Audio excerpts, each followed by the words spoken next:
distinguish your brand from all the other brands that are out there? What is the strategy? So let me answer that second question first. Basically, our strategy is really go through the word of mouth. I think we have a product that you can kind of connect with visually.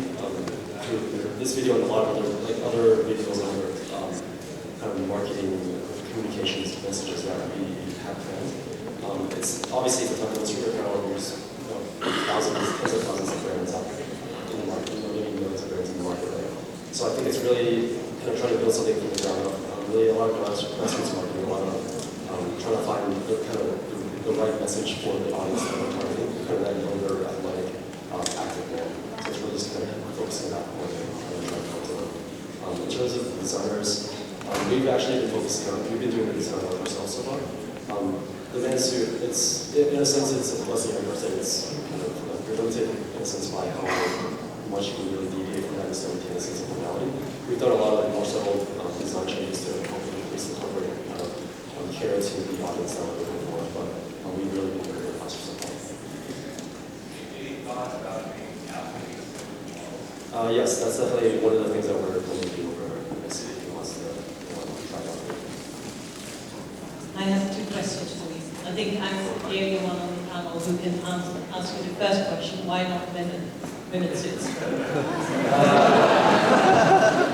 We actually have been experimenting with women's suits. We didn't want to be too spread out, so that we want to focus our attention so that we can do one thing very well. But we have been actually experimenting with women's suits, and we have actually made a few that look pretty good. I'll give you my business card later. Then that was a more serious question. You mentioned the material. The material seems to be critical to your whole model and your marketing plan. You mentioned earlier to me that you don't have an exclusivity contract with any suppliers. I think in order to make this a success, you will need to obtain some sort of exclusivity with one or more suppliers to make sure that you can roll out your model without it being copied by the supplier themselves. Yeah, I definitely think that gaining some sort of exclusivity would help the business as we start ramping up. Obviously, at the point we are now, it would be, it's really difficult to get into some part of something onto open without any real history.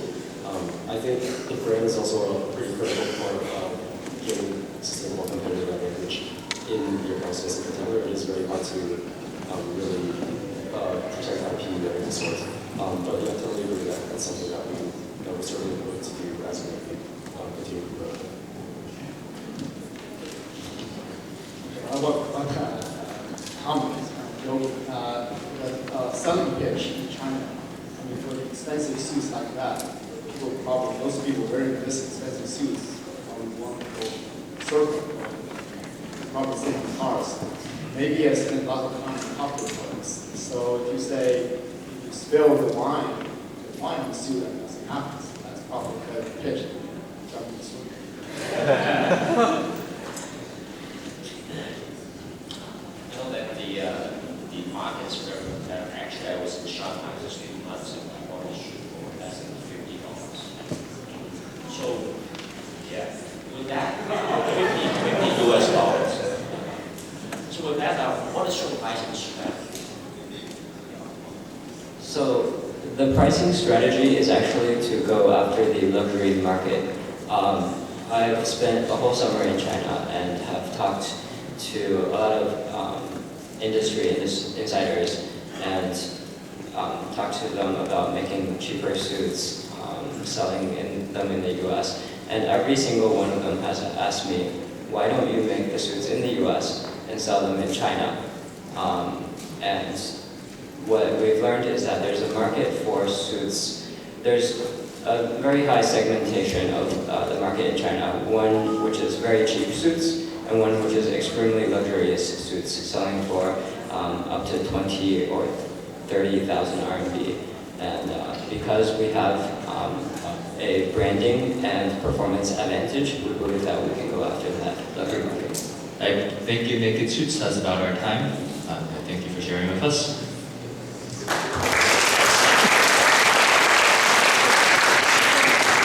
Wow, with that presentation, I guess I should be replacing my suit here quite soon since I am an athlete. And anyways, let's welcome the final contestant, Isino. Isino, it's your one-stop consulting service. Let's welcome him.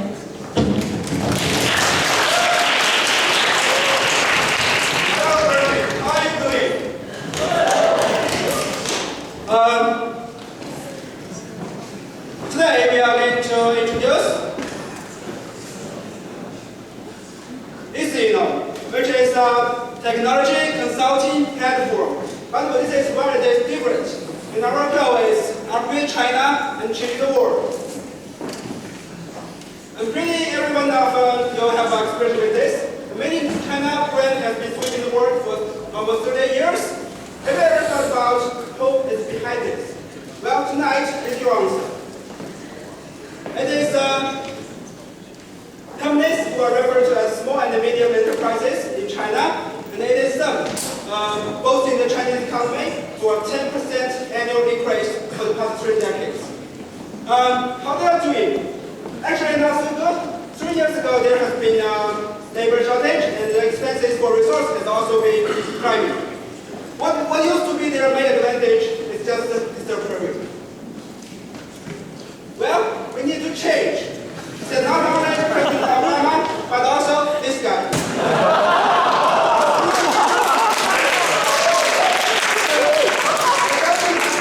About upgrade the industry structure for almost 5 years or more, and it's not so effective. China is seeking to move up the value chain, and with a lot of money in their hands, the Chinese low-tech companies are quite eager to buy technologies. It's such a big country with 1.3 billion people, cannot educate enough talents for them. Well, not really. There are 6 million college fresh graduates last year, and guess what? 30% of them go unemployed. I will tell you why if you ask.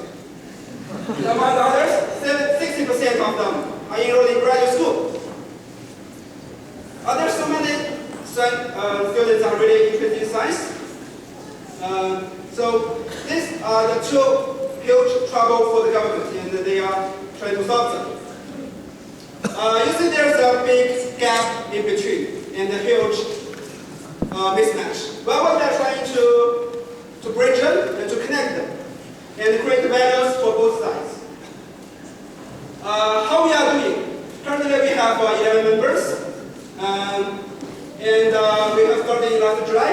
For 9 months so far, we have generated 4.4 billion yuan revenue so far, and with 50 more cases to be dealt with, and with 50 million yuan as a report.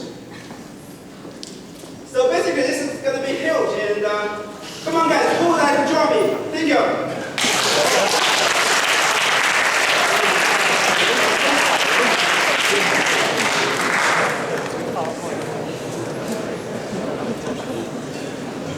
Right, thank you very much.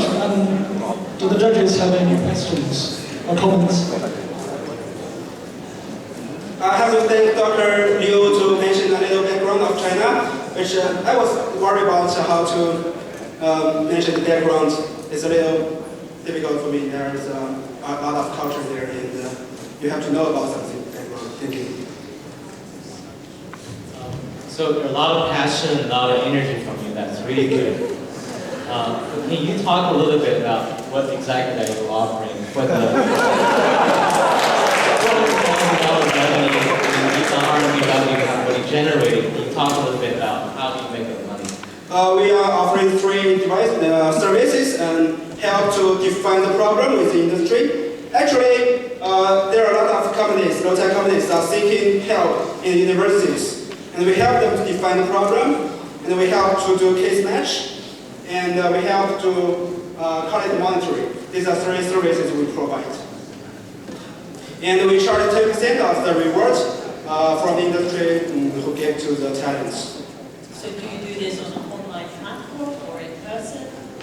What are the 11 people that you have who can do it? We have on a platform, but we do a lot of work offline. because this is problems to be solved, and it's about consulting, not that easy. What we do is there's an online platform which allows the companies to post their problems there, and we will send our marketing team, our defining team, to them to help them define the problem. There's a typical owner of a factory or companies in China. They have only elementary degree or junior high. So we send teams to help them define, and we have a case match team who is engineering students, most of them PhD students. To search the database. We have an algorithm to help search the database. And the final stage, there are PhD students who to match the cases. And we will call both sides to sit down for the contract and for the responsibilities, and we will charge 10%. And we will make the consideration if any side who cannot deliver what they promised. I just want to point out something that maybe you have a comment about it, but you don't need to comment about it. But when I read your executive summary, you stated a fact that was really just incredible to me. That in a company, a small company, well, I don't know how small it is, but a company with $1 billion in China has only 5 engineers on staff, which I found incredible. Yeah, that's right. That's absolutely right. And that's what, as I understand it, caused you to want to make this company to help increase the number of engineering people that would be available to smaller companies. So I asked about why they are. You mean the fact of 1 billion revenue companies have only 5 technicians? It seems like an incredible percentage, and I was shocked that it's so low. Yeah, that is true because they are most of the small and medium companies. They are doing manufacturing. I have a typical case. There's just that one. Who makes outdoor furnitures. They are all made by hand, by people. And they are currently in short of labor, which used to be a lot of them. And now they are trying to seek us for help and to find someone to design some machine for them to reduce labor dependence. Consulting is about the domain expertise, and you mentioned about this furniture. Can you share with us what are the verticals, what are the expertise that you have been successfully matching with me? Services? Oh, not really. I make major in engineering, and actually there's a special program in my university. It's called mixed class. It's actually other class, and I have a mixed engineering background from mechanical engineering and electrical engineering and physics. So my classmates and my network is just such students, and they are who about me for PhD students. They have a mixed engineering background. And they have a lot of network in universities. So this is basically what we are good at doing this. And for the professors and the students in universities, they do not reach out to the industry to find the problem to solve. And for the companies, they do not know actually who to find, who to look for. They don't know the difference between chemical engineering and mechanical engineering. They just know it's something engineering, and they have to seek us for help and for define the problem and find the right one to help them. Less than a month, we have piled up for 50 cases. It's actually an amazing market, and we just budgeted, and there are hundreds of people coming to us for help. Question, sorry. So take a look at your business model, and it sounds like you're taking 10% fee for matching. You know, with such an abundance of talent that's readily available, why don't you build out a consulting firm so that you're rendering the solutions and achieve, 30 to 50% margin?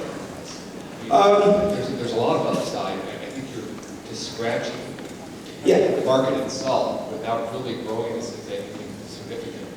Yeah, that's a good question, and that's because I consider ourselves we are more good at doing case match. And if you are doing a consulting firm, you have a lot of experience to gain, and you have And as for my vision, I'd like to